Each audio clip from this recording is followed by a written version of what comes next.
Hello guys, it's Lucy. I would like to introduce my favorite build today, and it is Void Forge Animated Guardian.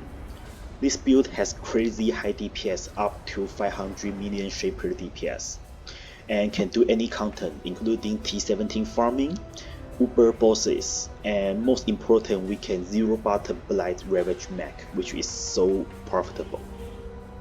And first, how this build works. This build is focused on the chance of command unique, and once our AG kills, it will summon animated weapons automatically. And usually you need a whirling jar to generate mod for AG to kill, then it will generate the animated weapon. But if your AG has high enough DPS during the map, you don't need the jar anymore. It can just kill any mob and trigger the animated weapon automatically. And so I would like to show how I do in the Blight Ravaged map. This build is focused on through farming the Blight Ravage, and usually we will anoint the silver oil for extra quantity, and black oil for the black chest will contain additional rewards. And also the red oil, it will turn some chest to be more lucky. And the most important, 3-tier oil, it can reduce the time used doing this map and increase the profit. Okay, so after the anoint, remember always to vow it. And oh yeah, we are lucky to hit the A mod. And also this build can do any mod, so we don't care what the mod it is. One of the reasons why I love the Blight maps so much is we don't need to carry the idol at all. Actually in this league I didn't do any mapping. I earned about 2 to 3 mirrors by just farming Blight Ravaged map.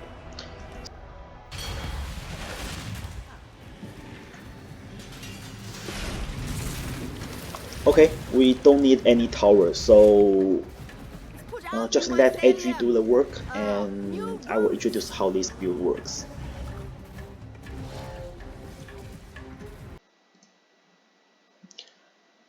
Okay, first, our Ascendancy in this Phresia Event I use Servant of Arakaali, but if you are in a normal league, you can use Necromancer, that also works for this build. And the reason why I choose Servants of Arakaali is main because this Ascendancy. This will turn our main weapon critical strike chance into our minion base attack critical strike chance, which is insane. This doubles our damage, and we can really easy to make our minion have 100% quick chance. And also, Servants of Arakaali has the free aspect of Spider, and this can slow down the movement speed of Black Monster and deal more damage, so that's really helpful for the AFK. And also the Silk Dancer get ours more defense and free more damage. And next is our item. So our wand will craft, we need an open suffix to craft the critical strike chance, because the main weapon critical strike chance will turn into our minion base crit chance. So with this wand and the Ascendancy, our minion can easily get 100% crit chance with really high crit multi. Then on the wand you just try to get crit multi and minion damage, and for the shield we just try to get more minion damage and minion crit chance, and try to have the cast resist if possible, try to get some life.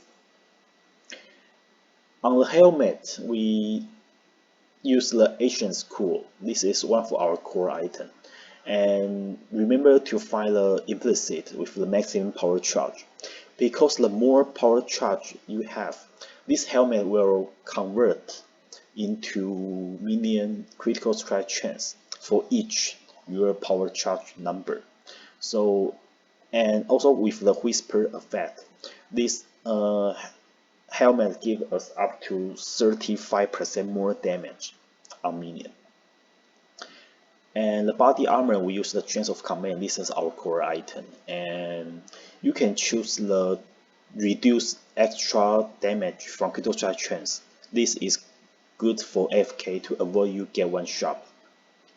And for the glove, we use this glove to convert the rest of our physical damage, all our minion physical damage into elemental. And this works perfect with the Void Forge. And also, personally, I will socket my AG on the glove. So on the implicit, we can choose the +2 minion gens. It will give our AG more survivability. And for the boot, you just grab some cast resist and high dex and enough life. For amulet, we use the Uranito's Wall, and this will give us one extra link for the body armor, and that's more damage. And for the ring, same concept, we just try to get more damage and more minion life. And most important, remember to use ring to try to get as much minion movement speed as possible, because our animated weapon, they are melee minions, so you need enough movement speed to increase the clear speed. Otherwise, you may fail the Blight Ravaged Map. Then on the belt, you can choose whatever build you want. Match blood is not necessary. I use this just because it gives some good defense, but if you have budget-wise consideration, you don't need match blood. Just use belt to try to get more resist or any state you need. And on the flask, we use the Battle Faith. It is perfect for the AFK because you will have Consecrate Ground, give you life regen and reduce curse effect. And also, if the monster on the ground, you also take increased damage. So that is one of our damage boost. Then some defense flask, and try to get Progenesis if you have enough budget, because it can increase our life pool and to reduce the one-shot chance by a projectile. But actually it's not a necessary item, so just buy this when you have enough budget. You can use other flasks if you want. Okay, then is the tree and our cluster. Okay, first step, because our helmet using Ancient's Core, so we need these Grave Intentions to give our minion enough chaos resist, unless your AG or your enemy weapon could die because of the Whisper. And also the minion defense material we need this point is minion recover 5% of life on minion death, because the enemy weapon will die and respawn very often. So this actually give our AG and the rest of our minion can recover a lot of life if other minions are dead. And also we use the Endurable Army to avoid our minion die from bleeding. That is really helpful for the EHP for our AG. And also we will try to tattoo our int into minion life as much as possible. Personally, I can tattoo 10 of my int into that. One of the reason is on my wand I try to use a low int required base. So remember, try to find the weapon base with as low int requirement as possible, so that you can tattoo more minion life on your int. And our core item is the Adorned Jewel.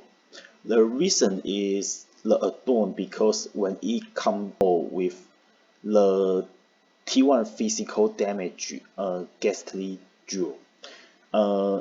It almost double our ghastly jewel, so we can get a lot of flat physical damage, and those physical damage will multiply by 8 by the Void Forge, because the Void Forge it will convert weapon physical damage as 700 or 800 extra damage to the random elemental damage.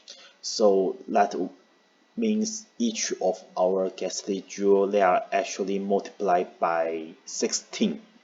So that is huge elemental damage in the final damage. So that is a very strong combo on the minion build. For the rest of tree, we just try to open as much as jewel socket and 3 clusters.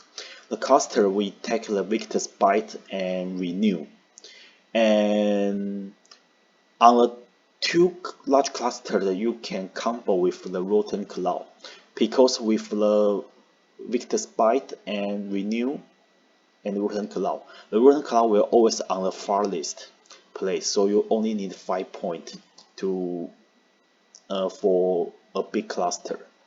But one of the cluster you still have to use the Feasting Fin, because we really need this minion leech damage as life. Okay, so but you only need 1 cluster to take the leech. And for the rest of the point, you just try to get as much life as possible and get more minion life to enhance our AG survivability, and that's it. I will recommend to just copy my tree, because all the points, they are important. And last, if you are doing Blight map like me, then remember you can choose this caster mastery. This mastery will have 25% chance to open nearby chest when you cast a spell, and this really helps the efficiency of the Blight looting, because Blight has too many chests and too many finger click, and that's not healthy for your hand. So this mastery is really a QOL mastery I must choose. And so I will refund some minion life point here and point out this mastery when I'm farming the Blight map. Okay, so after bag the Blight is done, it's time for looting. And a tip is you can try to use the Stonebind to open the Blight chest. Remember to take this caster mastery tree, because every time you cast a spell, you have a quarter chance to open the chest. That will enhance your looting efficiency rapidly. So you just to have some click, then every chest will be open. Yeah, like this. And as you can see, that is so profitable for the Blight Ravaged map. It's impossible that you lost. And especially it's end of the league, so the oil price is getting higher and higher. Okay, so yeah, so it's happy for looting, and as you can see, we can do that with 0 button AFK. So basically, when I'm doing the Blight map, I do the laundry or cooking food or chat with my family. So that's why I love this build so much. I can also to take care of my real life business, or sometimes I even doing works while I play this game. Okay, so hope you enjoy, and in next video I will introduce some tips to keep you alive in the Blight map. So if you like, remember to subscribe, and see you next time.